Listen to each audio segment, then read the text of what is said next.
জানিয়ে দিব হাতে থাকা সর্বশেষ আপডেট বাংলা সংবাদ। প্রথমেই সংবাদ শিরোনাম। প্রধানমন্ত্রী হিসেবেই ফিরবেন হাসিনা, বললেন শুভেন্দু।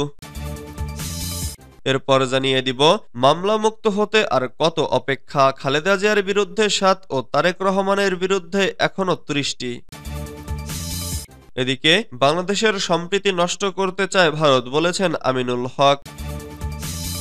আরও জানিয়ে দিব বিএনপি ক্ষমতায় গেলে জবাবদিহিতামূলক সরকার প্রতিষ্ঠা করবে, বলেছেন তারেক রহমান। সর্বশেষ জানিয়ে দিব সমমর্যাদার ভিত্তিতে বন্ধুত্ব থাকলে উভয় দেশের জন্যই কল্যাণকর, বলেছেন গয়েশ্বর। এতক্ষণ শুনছিলেন সংবাদ শিরোনাম, এবারে বিস্তারিত। তবে অনুরোধ থাকবে ভিডিওটিতে একটি লাইক করবেন এবং কমেন্ট করে জানিয়ে দিবেন কোন জেলা থেকে আপনি আমাদের এই ভিডিওটি দেখছেন। প্রধানমন্ত্রী হিসেবে দেশে ফিরবেন হাসিনা, বলেছেন শুভেন্দু। ছাত্র জনতার গণঅভ্যুত্থানের মুখে প্রধানমন্ত্রীর পদ থেকে পদত্যাগ করে গত ৫ আগস্ট ভারতে পালিয়ে যান শেখ হাসিনা। তার দেশ ত্যাগের পর থেকে সংখ্যালঘুদের ওপর হামলার অভিযোগ উঠেছে বাংলাদেশে। সম্পর্কে টানাপোড়েনও বাড়ছে ভারত বাংলাদেশের। এরকমই এক পরিস্থিতিতে শেখ হাসিনার হয়ে কথা বললেন বিজেপি নেতা শুভেন্দু অধিকারী। তিনি বলেন, প্রধানমন্ত্রী হিসেবেই দেশে ফিরবেন শেখ হাসিনা। মঙ্গলবার ১০ ডিসেম্বর এক বিক্ষোভ সমাবেশে তিনি একথা বলেন। শুভেন্দু অধিকারী সমালোচনা করেন বাংলাদেশের অন্তর্বর্তীকালীন সরকারেরও। বলেন, শেখ হাসিনাই বৈধ প্রধানমন্ত্রী, বাকিরা অবৈধ। অচিরেই শেখ হাসিনা প্রধানমন্ত্রী হিসেবে বাংলাদেশে ফিরবেন। ঢাকা বিমানবন্দর থেকে তাকে স্যালুট করে নিয়ে যেতে হবে। তিনি আরো বলেন, বাংলাদেশের চূড়ান্ত নৈরাজ্য পরিস্থিতি চলছে। বেছে বেছে হিন্দুদের ওপর হামলা করা হচ্ছে। হিন্দুদের মন্দির, দোকান, ঘরবাড়ি ভেঙে দেওয়া হচ্ছে। এদের থামানো তো দূরের কথা, মদদ দিচ্ছে ডক্টর ইউনূস সরকার। অথচ বাংলাদেশ ভারতের ওপর নির্ভরশীল। ভারত পণ্য না পাঠালে ভাত কাপড় জুটবে না। ঝাড়খণ্ডে বিদ্যুৎ না পেলে আধারে ডুববে বাংলাদেশ। কিভাবে শায়েস্তা করতে হয় আমরা জানি। তারা আবার কলকাতা দখলের ডাক দিচ্ছে। এটা হিন্দুদের অস্তিত্ব বাঁচানোর লড়াই। এই লড়াই ধর্ম রক্ষার লড়াই। মামলা মুক্ত হতে আর কত অপেক্ষা, খালেদা জিয়ার বিরুদ্ধে ৭ ও তারেক রহমানের বিরুদ্ধে এখনো ৩০টি। মামলা থেকে মুক্ত হতে বিএনপি চেয়ারপারসন বেগম খালেদা জিয়া ও ভারপ্রাপ্ত চেয়ারম্যান তারেক রহমানের আর কত অপেক্ষা।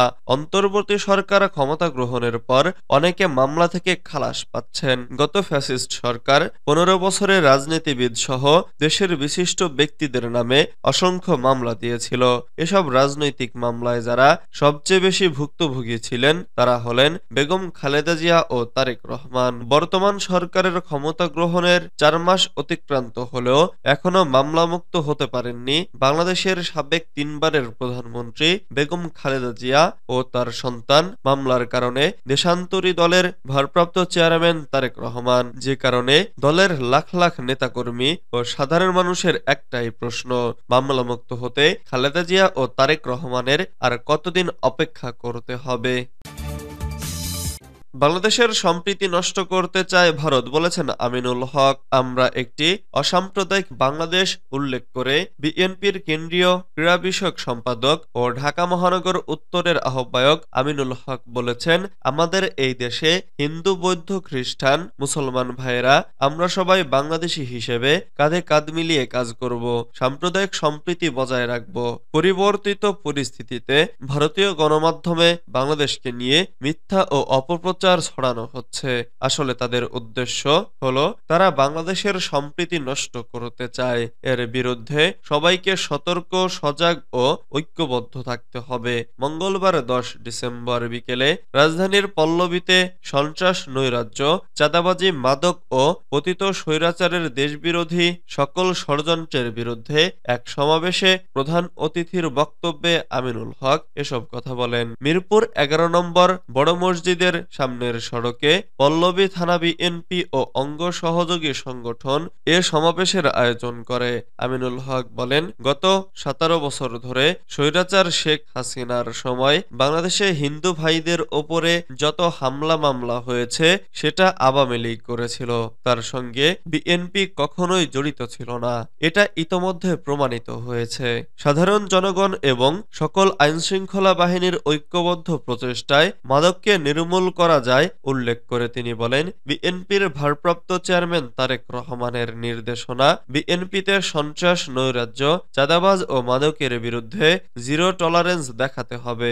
আমাদের ভবিষ্যৎ ও বর্তমান প্রজন্মকে যদি একটি সুন্দর সমাজ ও একটি সুন্দর বাংলাদেশ উপহার দিতে চাই, তাহলে অবশ্যই মাদককে নির্মূল করতে হবে। তিনি আরো বলেন, বিএনপির ভারপ্রাপ্ত চেয়ারম্যান তারেক রহমানের জনপ্রিয়তা বাংলাদেশের প্রতিটি অঞ্চলের আনাচে কানাচে ছড়িয়ে পড়েছে। কারণ বর্তমান সময়ে তারেক রহমান তার প্রতিটি বক্তব্যে বলেছেন, বিএনপি জনগণের দল, জনগণের ওপর নির্ভরশীল। বিএনপি জনগণের ওপর আস্থা রাখতে চায়। জনগণকে সাথে নিয়েই বিএনপি ভবিষ্যতে সুন্দর একটা বাংলাদেশ গড়তে চায়। বিএনপি ক্ষমতায় গেলে জবাবদিহিমূলক সরকার প্রতিষ্ঠা করবে বলেছেন তারেক রহমান। আগামীতে বিএনপি ক্ষমতায় গেলে জনগণের জন্য জবাবদিহিমূলক সরকার প্রতিষ্ঠা করবে বলে জানিয়েছেন বিএনপির ভারপ্রাপ্ত চেয়ারম্যান তারেক রহমান। মঙ্গলবার 10 ডিসেম্বর বিকেলে কুমিল্লার ফানটাউন পার্ক মিলনায়তনে রাষ্ট্র সংস্কারের 31 দফা ও জনসম্পৃক্ত বিষয়ে প্রশিক্ষণ কর্মশালায় লন্ডন থেকে ভার্চুয়ালি যুক্ত হয়ে একথা বলেন তিনি। কর্মশালায় প্রধান অতিথির বক্তব্যে বিএনপির ভারপ্রাপ্ত চেয়ারম্যান তারেক রহমান বলেন, আমাদের প্রত্যাশা, ইচ্ছা হলো দেশের মানুষের কাছে একটি জবাবদিহিতামূলক সরকার গঠন করতে চাই, যারা জনগণের কাছে জবাবদিহিতা করতে বাধ্য থাকবে। তাহলে পর্যায়ক্রমে দেশের সব সমস্যা সমাধান করতে সক্ষম হব। কর্মশালায় প্রধান অতিথির বক্তব্যে বিএনপির ভারপ্রাপ্ত চেয়ারম্যান তারেক রহমান বলেন, আগামী দিনে বিএনপি ক্ষমতায় গেলে দলটি কি করবে তার বর্ণনা হলো রাষ্ট্র সংস্কারের 31 দফা। সংস্কার প্রস্তাব শুধু দলীয় কর্মীদের মধ্যে সীমাবদ্ধ রাখলে চলবে না, প্রতিটি জনগণের কাছে পৌঁছে দিতে হবে। দয়া করে এ ঘরে আবদ্ধ রাখবেন না। 31 দফায় কারো আপত্তি বা কোনো প্রস্তাবনা থাকলে সংস্কার কিংবা সংযোজন করা হবে। সমমর্যাদার ভিত্তিতে বন্ধুত্ব থাকলে উভয় দেশের জন্যই কল্যাণকর বলেছেন গয়েশ্বর। ভারতকে বাংলাদেশের ওপর খবরদারি, মুরব্বিয়ানা পরিহার করার আহ্বান জানিয়েছেন বিএনপির স্থায়ী কমিটির সদস্য গয়েশ্বর চন্দ্র রায়। তিনি বলেন, আমরা সবার সঙ্গে বন্ধুত্ব চাই। ভারত প্রতিবেশী দেশ। ভারত ও বাংলাদেশের সম্পর্কটা হতে হবে কান্ট্রি টু কান্ট্রি, কোনো ব্যক্তি বা দলের সঙ্গে নয়। সমমর্যাদার ভিত্তিতে তাদের সঙ্গে বন্ধুত্ব থাকলে সেটা উভয় দেশের জন্য কল্যাণকর হবে। মঙ্গলবার 10 ডিসেম্বর রাজধানীর শেরেবাংলা নগরে বিএনপির প্রতিষ্ঠাতা শহীদ রাষ্ট্রপতি জিয়াউর রহমানের মাজারে শ্রদ্ধা নিবেদন শেষে গয়েশ্বর রায় এসব কথা বলেন। দীর্ঘ সময় সুইডেন থেকে দেশে ফেরা দলের নির্বাহী কমিটির সদস্য মহিউদ্দিন আহমদ জিন্টুকে নিয়ে জিয়ার মাজারে এ শ্রদ্ধা জানান তিনি। এ সময় গয়েশ্বরের সঙ্গে বিএনপি চেয়ারপারসনের উপদেষ্টা সৈয়দ মোয়াজ্জেম হোসেন আলাল, যুগ্ম মহাসচিব আব্দুস সালাম আজাদ প্রমুখ উপস্থিত ছিলেন।